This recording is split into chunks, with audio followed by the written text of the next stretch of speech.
ഞാൻ നൗഷാദ് ബേപ്പൂര്. ബേപ്പൂര്. ബേപ്പൂര് ഒരു അറിയപ്പെടുന്ന ഒരു സ്ഥലമാണല്ലോ. ബേപ്പൂർ ഇന്ന് അത്യാവശ്യം കേരളത്തിൽ തന്നെ അറിയപ്പെടുന്ന ഒരു സ്ഥലമാണ്. ഈ കഴിഞ്ഞ ഇലക്ഷനോട് ആയപ്പം വലിയ പ്രശ്നമായി പോയി. നമ്മള് ഇലക്ഷൻ റിസൾട്ട് ഒക്കെ പറയുന്ന സമയത്ത് ബേപ്പൂര് ഇങ്ങനെ നമ്മളായിട്ട് വിറപ്പിച്ചു കളഞ്ഞു കേട്ടോ. ഓക്കെ, നമ്മൾ സന്തോഷം നൽകുന്നവർക്കും ഇപ്പം നമ്മളെ ഈ സമൂഹത്തെ സന്തോഷം വന്നാൽ നിങ്ങൾ എന്തോ തുള്ളിച്ചാടൂ. സന്തോഷം നമ്മളെ പേരിൽ തന്നെ ആ സന്തോഷം കിടക്കുന്നതിനെ കൊണ്ട് നമുക്ക് അതിയായ സന്തോഷം നമ്മൾ മറ്റുള്ളവർ പ്രകടിപ്പിക്കേണ്ട ആവശ്യമില്ല. പൊതു സമൂഹത്തെ സന്തോഷിപ്പിക്കുക എന്നാണ് നമ്മളെ കരിയറിലെ ലക്ഷ്യം. ഓക്കെ, മൈക്കെന്ന് വെച്ചേ അതേ എന്തോ ശ്രദ്ധിച്ചിരിക്കുക. അങ്ങനെ വീട് എവിടെയാ? എന്റെ വീട് ശ്രീമൂലനഗരം. ശ്രീമൂലനഗരം മോഹന്റെ വീടിനടുത്താണ്. മോഹന്റെ വീടിന്റെ വെളുപ്പിന് 3 മണിക്ക് ഇടിയും ഈ ശ്രീമൂലനഗരം മോഹൻ കേട്ടോ. നമ്മുടെ അടുത്ത സുഹൃത്താ. 4 മണി മുതൽ ഞാൻ ഉൾപ്പെടെ കുറെ ആൾക്കാർക്ക് വാട്സാപ്പിൽ സന്ദേശം അയച്ചു. അത് ഞങ്ങൾ അനുഭവിച്ചോണ്ടിരിക്കണം. നിങ്ങൾക്കുണ്ടല്ലേ? അയ്യോ, ഞാൻ വിചാരിച്ചു എനിക്ക് മാത്രമേ ആവത്തുള്ളൂ. അങ്ങേരോട് പറയണം ഇനി മെസ്സേജ് അയച്ചാ വീഡിയോ അടിക്കുന്നു. അത് ഒരുപാട് സാറ് നേരിട്ട് പറഞ്ഞിട്ടുള്ളതായിട്ട് ഞാൻ പറഞ്ഞു.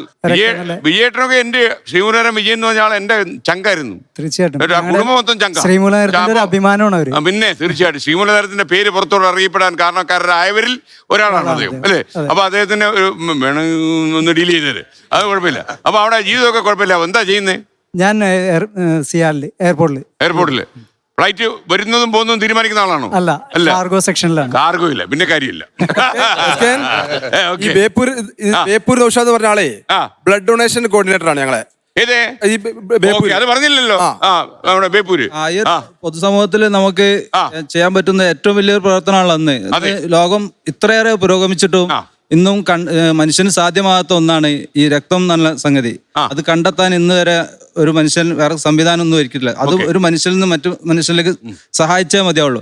അത് ഈ ഒരു പൊതുസമൂഹത്തിന് നമുക്ക് എന്ത് ചെയ്യാൻ പറ്റുന്നുള്ള ഈ ഒരു കൂട്ടായ്മ രൂപീകരണം മുതൽ നമ്മളൊരു എടുത്ത തീരുമാനം. അത് കൂടെ നമ്മൾ ഈ 14 ജില്ലകളിലും നമ്മൾ അതിന് വേണ്ടിയുള്ള ഒരു സംവിധാനം ഒരുക്കുകയും സെറ്റപ്പ് ഉണ്ട്.